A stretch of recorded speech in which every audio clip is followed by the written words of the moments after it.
Courts में आजकल WhatsApp से संबंधित एविडेंस बहुत आ रहा है। अनेक लोग, अनेक एडवोकेट, अनेक जज अपने अपने दिमाग से उसके यानी कि व्हाट्सएप की एविडेंस की एडमिसिबिलिटी और प्रूफ की बातें करते हैं। हम इस वीडियो में यह देखना चाहते हैं और सीखना चाहते हैं कि वस्तुतः व्हाट्सएप में वह कानूनी तत्व नहीं है जो इसे कानूनन कोर्ट में एविडेंस बना सके। व्हाट्सएप का evidence section 65B Indian evidence act के पूरे विरोध में है, इसलिए व्हाट्सएप से पैदा हुआ एविडेंस कानून में एडमिसिबल हो ही नहीं सकता। दूसरी बात कि व्हाट्सएप की यह कानूनी स्थिति फेसबुक, इंस्टाग्राम आदि दूसरे सोशल मीडिया ऐप से बिल्कुल अलग है। इसके साथ ही यह video section 65B Indian evidence act पर तथा सर्टिफिकेट 65B पर भी अपनी बात सामने रखेगी। सेक्शन 65B के कानूनी व टेक्निकल पक्ष बहुत साधारण व बोलचाल की भाषा में आपके सामने आएंगे। यह भी डिस्कस किया जाएगा कि सर्टिफिकेट 65B की जरूरत आखिर पड़ती ही क्यों है और इसमें क्या क्या बात लिखी जानी चाहिए। आजकल जितना भी इलेक्ट्रॉनिक एविडेंस कोर्ट में आ रहा है उसमें सबसे अधिक व्हाट्सएप के द्वारा पैदा किया जाने वाला इलेक्ट्रॉनिक रिकॉर्ड है। तो क्या इलेक्ट्रॉनिक एविडेंस व इलेक्ट्रॉनिक रिकॉर्ड भी अलग अलग बातें होती हैं? इसके लिए वीडियो के शुरू में ही हमें 2-3 बातें समझ लेनी चाहिए। पहली बात तो यह है कि इलेक्ट्रॉनिक रिकॉर्ड और इलेक्ट्रॉनिक एविडेंस क्या होते हैं, इनमें क्या अंतर होता है, इलेक्ट्रॉनिक रिकॉर्ड को इलेक्ट्रॉनिक एविडेंस कैसे बनाया जा सकता है, इनको पैदा करने वाले यानी कि इलेक्ट्रॉनिक रिकॉर्ड और इलेक्ट्रॉनिक एविडेंस दोनों को पैदा करने वाले कंप्यूटर क्या होते हैं और इन सब से संबंधित कानून क्या है जिससे ये इलेक्ट्रॉनिक रिकॉर्ड्स कोर्ट में जाकर इलेक्ट्रॉनिक एविडेंस बन सकते हों। इनमें certificate 65B Indian evidence act कैसे इन सब का निर्धारण करता है।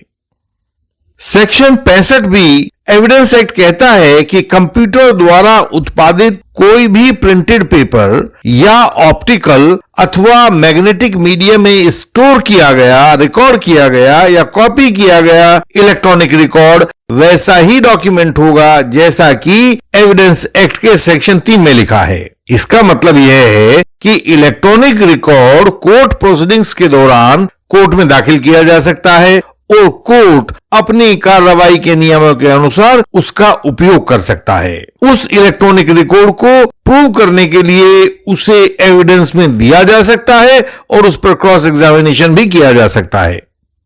जब भी कोई इलेक्ट्रॉनिक रिकॉर्ड कोर्ट में दिया जाएगा कि इसे इलेक्ट्रॉनिक एविडेंस बना लीजिए, तो देने वाला व्यक्ति उसके साथ ही सेक्शन 65B के पार्ट 4 में एक सर्टिफिकेट की आवश्यकता होती है, उस सर्टिफिकेट को भी देगा जिससे उन इलेक्ट्रॉनिक रिकॉर्ड की पहचान, उस रिकॉर्ड को उत्पादित करने वाले डिवाइस, और ये डिवाइस एक कंप्यूटर ही होगा, उस डिवाइस का परिचय तथा section 65B Indian evidence act में वर्णित बातों के बारे में बताया जाएगा। ये सेक्शन 65B पार्ट 2 में वर्णित बातें उस कंप्यूटर के काम करने की दशाओं के बारे में बताती है जिसने यह इलेक्ट्रॉनिक रिकॉर्ड उत्पादित किया है। अब एक नजर सेक्शन 65B पार्ट 2 में दी गई उन 4 बातों पर भी कर लेते हैं जो सारे कानून का आधार है। Section 65B part 2 Indian evidence act में 4 परिस्थितियों का जिक्र है। वे परिस्थितियां हैं कि उक्त कंप्यूटर, कौन सा कंप्यूटर जिससे इलेक्ट्रॉनिक रिकॉर्ड जनरेट किया जा रहा हो, उक्त कंप्यूटर नियमित रूप से अपने कानूनी स्वामित्व में रहा हो। दूसरी बात है उस कंप्यूटर में सूचनाएं सामान्य रूप से नियमतः फीड की जा रही हों। तीसरी बात है कि वह कंप्यूटर ठीक तरीके से काम कर रहा हो। और अंतिम तथा चौथी बात है कि ऐसी सूचनाओं से पैदा होने वाला इलेक्ट्रॉनिक रिकॉर्ड सामान्यतः पैदा हो रहा हो। यदि ये 4 बातें पूरी हैं तो सेक्शन 65B के पार्ट 2 के बाबत आवश्यकता पूरी हो जाती है। सेक्शन 65B पार्ट 2 की ये बातें दिखाती हैं कि जिस कंप्यूटर में सूचनाएं जा रही हैं और उसमें से निकल रही हैं, यानी कि जो कंप्यूटर प्रोसेस कर रहा है वह कंप्यूटर उन सूचनाओं के कंटेंट व क्रम में बदलाव नहीं कर रहा है, वह तो उन सूचनाओं में केवल कम्युनिकेशन यानी कि प्रवाह पैदा कर रहा है, एक स्थान से दूसरे स्थान पर भेज रहा है। झूठे गवाहों को क्रॉस एग्जामिनेशन में तोड़ने के लिए जरूरी कानूनी औजारों को इंडियन लीगल सिस्टम अपने व्यूअर्स को इस चैनल द्वारा उपलब्ध करवाता है। यदि आप अपनी प्रॉब्लम का हल चाहते हैं, अपना नाम, एक आईडी और कंटेंट जो भी आप चाहते हैं उसका पीडीएफ बनाकर हमें भेज सकते हैं। यदि वह सामान्य जन के लिए भी उपयोगी होगा तो हम उस पर वीडियो बनाकर सब जनों के लिए प्रस्तुत करेंगे और आपके बारे में बताएंगे कि कैसे आपने उस विषय पर वीडियो बनाने के लिए हमें प्रेरित किया है। सेक्शन 65B का पार्ट 3 यह कहता है कि यदि एक से अधिक कंप्यूटर्स को किसी भी विन्यास में या कॉम्बिनेशन में जोड़ा जाता है तो वह combination of computers section 65B के दृष्टिकोण से एक ही कंप्यूटर माना जाएगा। जैसे गूगल अपने ऑफिस में हजारों कंप्यूटर्स का प्रयोग करता है तो यह कॉम्बिनेशन ऑफ कंप्यूटर्स को एक ही कंप्यूटर मानेंगे। Section 65B Indian evidence act की निगाह में ये सारे कंप्यूटर्स एक ही कंप्यूटर्स होंगे। यही फेसबुक और इंस्टाग्राम के लिए भी सत्य है, यही व्हाट्सएप के लिए भी सत्य है। तो इस नजरिए से देखा जाए तो व्हाट्सएप मूलतः एक कंप्यूटर है जिसमें सूचनाएं डाली जाती हैं और जिससे हमें प्रोडक्ट प्राप्त होता है, सूचनाओं का आउटपुट प्राप्त होता है। अब यदि व्हाट्सएप एक कंप्यूटर है तो इसके द्वारा उत्पादित इलेक्ट्रॉनिक रिकॉर्ड को कोर्ट में ले जाने पर, यानी कि जब उस इलेक्ट्रॉनिक रिकॉर्ड को इलेक्ट्रॉनिक एविडेंस बनाने का यत्न किया जाएगा, उस समय उसके लिए एक सेक्शन 65B पार्ट 4 का सर्टिफिकेट लगाया जाना जरूरी होगा, जिसमें यह लिखा जाएगा कि 65B पार्ट 2 के अनुसार यह व्हाट्सएप नियमित रूप से कानूनी स्वामित्व में था तथा उस व्हाट्सएप में सूचनाएं नियमित रूप से फीड की जा रही थीं और यह व्हाट्सएप ठीक तरीके से काम कर रहा था। यह भी लिखा जाएगा कि ऐसी सूचनाओं से पैदा होने वाला इलेक्ट्रॉनिक रिकॉर्ड जो कि आउटपुट में आता है सामान्यतः और सामान्य रूप से पैदा हो रहा था।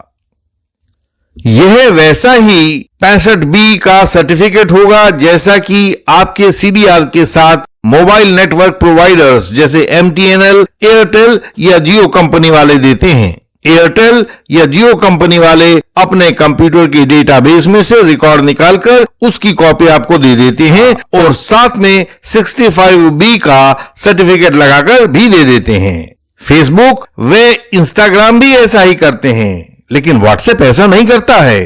जिस दिन से व्हाट्सएप बना है उस दिन से लेकर आज तक इसका कोई कंप्यूटर डेटाबेस नहीं बनाया गया है। कंप्यूटर बेस का अर्थ है कि इसके द्वारा प्रोसेस की जाने वाली सूचनाएं, किसी ने क्या उसके अंदर इनपुट दिया था और क्या आउटपुट प्राप्त हुआ, ये सूचनाएं व्हाट्सएप ने कभी भी आज तक इकट्ठी नहीं की है। व्हाट्सएप के द्वारा प्रोसेस की गई कोई सूचना स्टोर करके व्हाट्सएप कंपनी के द्वारा नहीं रखी जाती है और इसलिए इसका कोई डेटाबेस भी नहीं है। व्हाट्सएप कंपनी वाले कम्युनिकेशन हो जाने के बाद किसी भी सूचना को देखकर यह नहीं बता सकते हैं कि यह उनके कंप्यूटर अर्थात व्हाट्सएप के द्वारा प्रोसेस की गई सूचना है या नहीं है। वे ऐसा इसलिए नहीं कर सकते हैं क्योंकि वे किसी भी सूचना को अपने डेटाबेस में स्टोर करके नहीं रखते हैं। अतः सूचना उनके व्हाट्सएप से आई है या नहीं आई है ना तो वे खुद जानते हैं और ना ही कोर्ट में इस बात की कोई वेरिफिकेशन कर सकते हैं। किसी यूजर ने एक सूचना व्हाट्सएप नामक कंप्यूटर में इनपुट की, फीड की, डाली और कंप्यूटर ने प्रोसेस करके दूसरी तरफ जो भी यूजर है उसके पास उसका आउटपुट दे दिया और बात खत्म हो गई। ना व्हाट्सएप के पास कोई रिकॉर्ड बचा और ना ही उस यूजर के पास बचेगा जो अपनी तरफ वाला इनपुट यानी कि आउटगोइंग मैसेज को डिलीट कर देगा। इसीलिए आपने देखा होगा कोर्ट केसेस में MTNL, एयरटेल, जियो, फेसबुक, गूगल वगैरह सबके सर्टिफिकेट 65B लगे होते हैं, लेकिन किसी भी व्यूअर ने आज तक कभी भी व्हाट्सएप वालों का सर्टिफिकेट 65B नहीं देखा होगा। हमारे विद्वान एडवोकेट साथीगण इस बात की गवाही देंगे कि हाँ 65B कभी भी व्हाट्सएप के द्वारा नहीं लगाया जाता है। यानी कि पुलिस, आईओ, व्हाट्सएप कंपनी सब इस कानूनी कमी को जानते हैं कि उनके पास व्हाट्सएप का पैसेट भी देने का कोई आधार नहीं है, लेकिन वे लोग पार्टीज को, एडवोकेट्स को, जजों को, कोर्ट्स को, दूसरे तमाम लोगों को मूर्ख बनाते हैं। यही बात आपसे छिपा कर रखते हैं।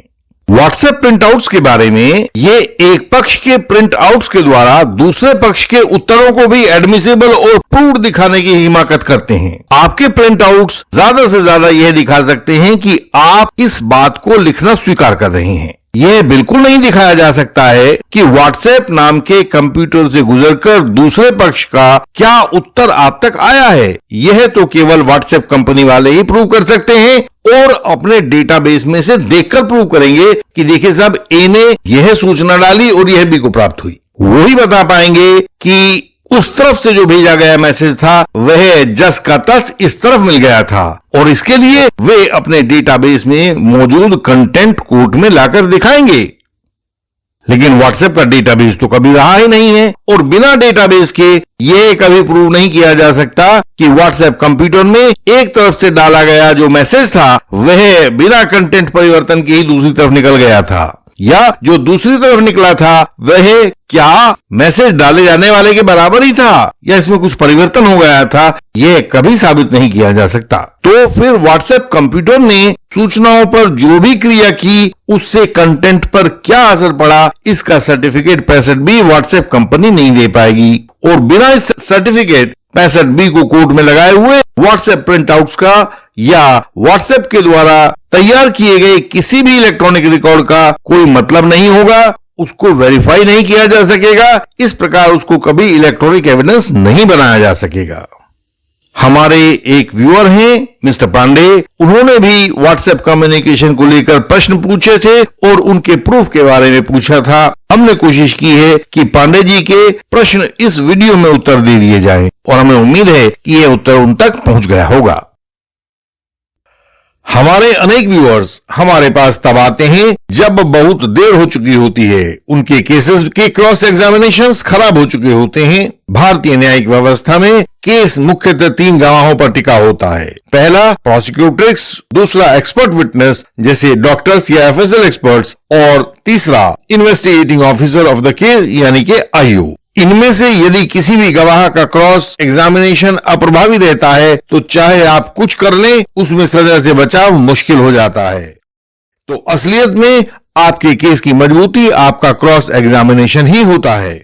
हम निरंतर फॉल्स एलिगेशन वॉरियर्स को तथा यंग एडवोकेट कलीग्स को अपने क्रॉस एग्जामिनेशंस निरंतर भेजते रहते हैं। आप भी इंडियन लीगल सिस्टम के बेहतरीन व बेजोड़ क्रॉस एग्जामिनेशंस का लाभ लीजिए। क्रिमिनल ट्रायल में दूसरा अवसर नहीं मिलता है, जो अवसर आपको मिला है क्रॉस करने का उसे गंवाइए नहीं।